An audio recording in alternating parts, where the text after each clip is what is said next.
네, 대통령 선거를 앞두고 보내드리는 연속 대담. 오늘은 자유한국당 경남도당 순서입니다. 자유한국당은 지난달 31일 홍준표 경남도지사를 최종 대선 후보로 선출했습니다. 향후 대선 흐름이 어떻게 전개될 것인지 관심이 커지고 있습니다. 자유한국당 김성찬 도당위원장과 함께 경남에서의 대선 전략, 또 그리고 지역 현안에 이르기까지 다양한 이야기 나눠보겠습니다. 자, 자유한국당 김성찬 도당위원장 자리에 나와 있습니다. 자, 안녕하십니까? 네, 안녕하세요. 반갑습니다. 반갑습니다. 네, 여러모로 사실상 본격적인 대선이 시작됐기 때문에 바쁘실 텐데 네. 자리해 주셔서 감사합니다. 네. 자, 우선 첫 번째 질문부터 좀 드려야 되겠는데요. 자, 각 정당별로 그 대선 후보에 대한 윤곽 지금 드러나고 있지 않습니까? 이제 이런 가운데 보수 진영에서는 보수 진영의 연대가 필요하지 않느냐 이런 얘기들 많이 나오고 있습니다. 자, 자유한국당에서도 보수 후보 단일화에 대한 필요성 여러 가지로 공감한다라는 이야기 나오고 있고, 또 홍준표 후보도 역시 비슷한 취지의 이야기를 하고 있는데요. 자, 어떻게 된 건지 자세히 좀 말씀을 해주시죠. 어떤 입장이신지요? 지금 사실 이제 이번 대선이 편가르기와 패권 세력과 또 통합을 주장하는 세력간의 대결이고, 국가 안보와 경제 발전을 중시하는 보수 우파와 기존 질서를 부정하는 좌파 진보 간의 대결이다. 그래서 보수는 당연히 단일화되어야 되고 단일화될 수밖에 없다. 또 우리 자유한국당에서는 모든 가능성을 열어놨다 하는 게 우리 한국당의 입장입니다. 네. 지난 시간에 저희가 그 바른정당 김재경 경남도당 위원장과 함께 또 이 자리에서 이런 대담을 나눠봤었는데요. 역시 기본적으로 이런 그 보수 연대에 대해서는 공감하는 부분이 많다. 하지만 방법론에 대해서는 아직 구체적으로 얘기하기 좀 어려운 것 같은 상황인 것 같더라고요. 그리고 지금 현재 그 유승민 후보 그리고 홍준표 후보 뭐 세간에서는 기싸움을 벌이고 있다 이런 얘기를 하고 있는데 어떻게 보십니까? 기싸움이라보다 자기 주장하는 부분이 조금씩 다르잖아요. 그런 부분에서 기존 노선대로 주장할 수밖에 없고, 그렇지만 이제 큰 틀로 본다면 총론에서 아까 말씀드린 대로 보수 우파와 진보 좌파 간의 대결인데 네. 그 보수 우파의 이거 우산 안에 우리 홍준표 또 우리 유승민 이런 후보 있을 수 있죠. 거의 자기들이 주장하는 부분은 유지를 하되 큰 우산 안에 같이 들어와서 정말 국가를 걱정하는 이런 국민들이 안심을 줄 수 있도록 단일화하고 힘을 하나 합쳐야 된다. 그렇지만 모든 부분을 해결하자. 네네. 그런 것은 아니다. 잘 알겠습니다. 어쨌든 남아있는 기간 동안 그 보수 진영의 단일화 또 연대가 가장 큰 과제가 될 것 같습니다. 이번에는 그 자유한국당의 정책에 대해서 한 가지 좀 네네. 중요한 부분을 여쭤보도록 하겠습니다. 이건 우리 그 김성찬 도당위원장께서는 특히나 군 출신이시기 때문에 좀 유리한 말씀하시기 좋은 질문이 될 것 같습니다.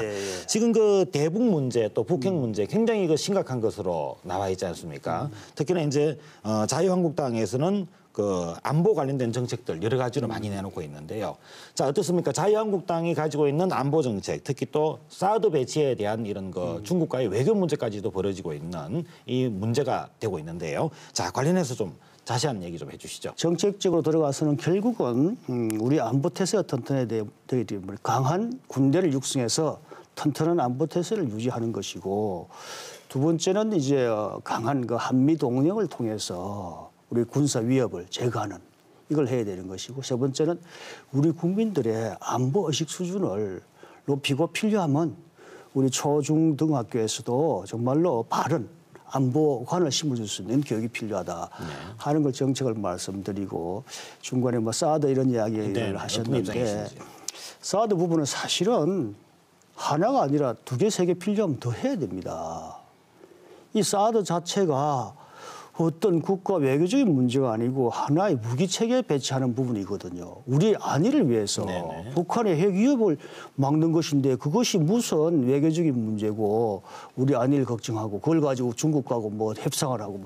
중국이 핵 잠수함 만들고 항공모함 만들고 우리하고 협의합니까? 네. 그거는 국가의 자주권에 대한 문제입니다. 그래서 우리 강한 군대 육성, 우리 국민의 안보 의식 고치 이런 부분에 우리 국민들께서 많이 좀 관심 가져주시고, 그런 것을 잘할 수 있는 정당이 어디냐, 그런 것을 잘 풀어낼 수 있는 지도자가 누구냐, 그걸 이번에 선택을 좀 해주셔야 된다는 걸 네. 강조하고 싶습니다. 잘 알겠습니다. 정말 그 자유한국당에서 가지고 있는 그 안보 부분에 대해서는 좀 강경한 그런 기조를 가지고 있다 이렇게 이해를 할 수가 있습니다. 예, 그렇습니다. 네. 예. 자, 이어서 지역 현안 문제를 좀 여쭤봐야 되겠는데요. 뭐 짧은 시간에 대통령 선거와 관련된 정책에 대해서 좀 이것저것 많이 물어보게 됐습니다. 예, 예. 자, 조선산업, 경남이 지금 최대 현안 아니겠습니까? 이 조선산업을 어떻게 돌파를 할 것이냐, 어떻게 해결할 것이냐, 이게 경남 지역, 경남도민들 특히나 관심이 많고 또 전국적인 경제 문제가 되기도 하고 있는데요. 자, 우선 그 조선업에 대해서 최근에 정부가 대우조선에 대해서는 지원을 하기로 이렇게 결정을 했는데, 하지만 뭐 여전히 위기는 남아 있는 상황이고요. 자, 이 경남이 가지고 있는 조선업 위기를 어떻게 돌파할 것이고, 또 그리고 대우조선을 비롯해서 조선업 위기를 초래한 데 대한 책임을 또 어떻게 지게 할 것이냐 하는 이 두 가지 문제에 대해서 갖고 있는 정책을 설명해 주시죠. 먼저 조선 해운업 이거 몰락에 때문에 고통받고 계시는 우리 지역의 어떤 주민들 가족들께 참 이 자리 빌려서 다시 한번 참 위로와 여러 가지로 참 잘 못해드렸다는 부분에 대해서 죄송한 말씀도 드립니다. 그런데 이제 문제는 중소조선소 우리 STX라든지 성동조선이라든지 기타 좀 있잖아요. 그런 조선소는 이 기간을 좌우지간 버티기 작전해야 됩니다. 버텨내서 내년쯤 되면 여러 가지 친환경 선박을 만들고 하면서 조금 경기가 조선 경기가 나아질 거로 이렇게 예측이 되거든요. 수주가 될 수 있도록 정부가 좀 더 전향적인 좀 지원을 해야 되고 또 RG라고 보전금 그 하는 부분에 대해서도 좀 여건을 개선해 줘야 됩니다.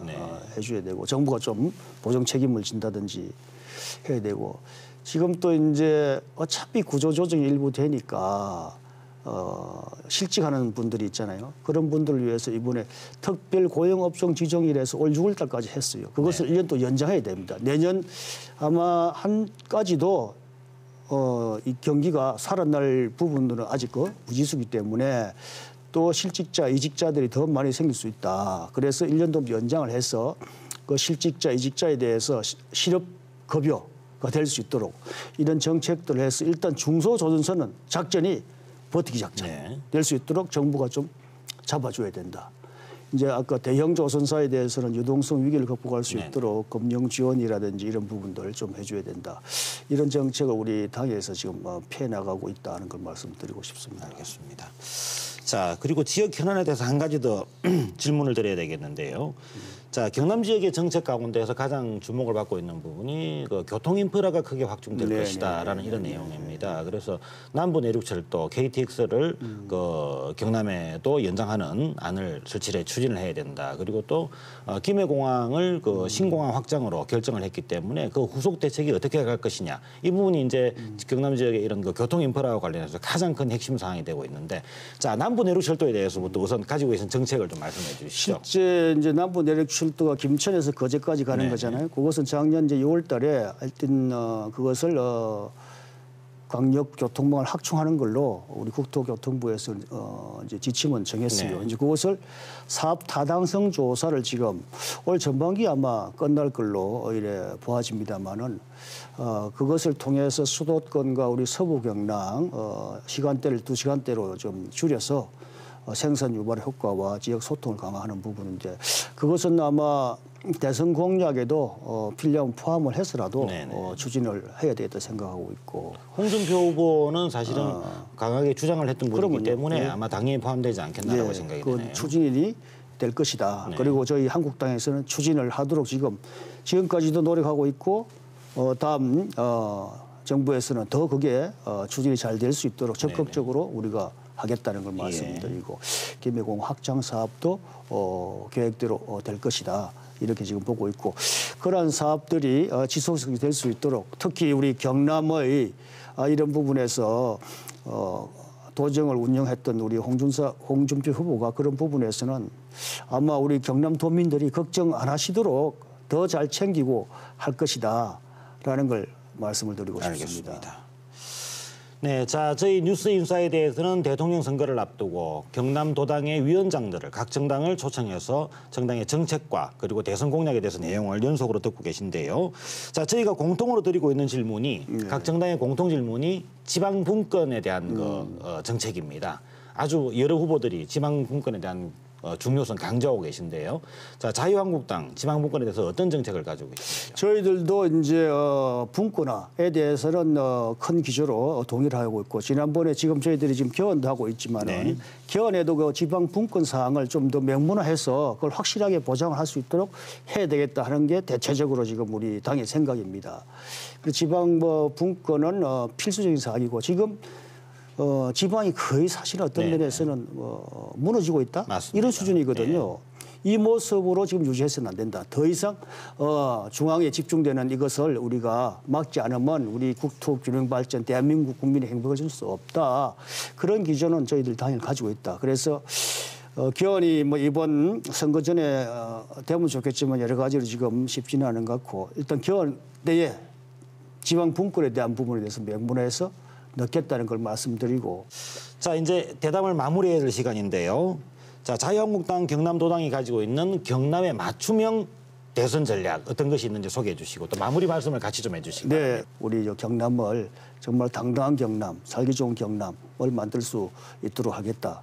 그런 중심에 우리 자유한국당 후보인 홍준표 우리 후보가 가장 책임자 아니겠느냐. 경험과 또 식견과 그런 의지와 철학이 확실하게 있는 지금은 우리 국가를 강하게 한다는 부분이 오해하면 그걸 그죠? 뭐 나쁘게 한다는 게 아니고 네네. 정말로 소신을 가지고 중국에도 제대로 말할 수 있고 미국에도 제대로 우리 어떤 요구사항을 이야기할 수 있고 일본과도 당당하게 할 수 있는 이런 또 우리 국민들을 정말로 행복한 시대로 이끌어갈 수 있는 정말로 힘 있는 선장 역할을 할 수 있는 이런 사람을 지도자를 해야 되는 부분에서 참 우리 경남은 그런 부분에서는 참 이번 대선이 참 좋은 기회다. 경남의 미래를 구상했던 사람이 대통령이 된다면 우리 경남의 미래의 부분은 누구보다도 잘 챙기고 책임지고 추진해 줄 수 있지 않겠느냐. 우리 경남 도민들께서는 아마 복받은 19대 대통령 선거 기간을 보내지 않을까 이런 생각을 합니다. 네.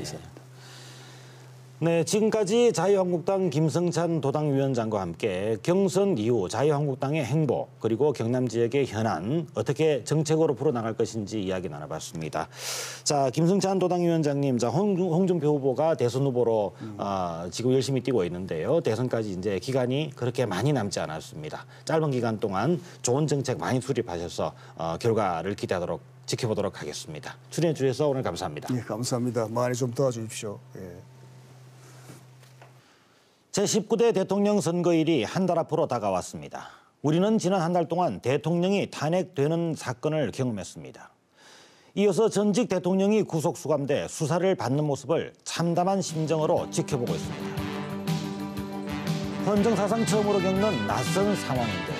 안타까움과 분노의 감정 등이 교차하고 있습니다. 역사적인 불행을 반복하지 않는 방법, 국민들이 주권을 확실하게 행사해 투표로서 제대로 된 다음 대통령을 결정해 함께 책임지는 것입니다. 뉴스인사이드 오늘 순서 여기까지입니다. 시청해 주셔서 감사합니다.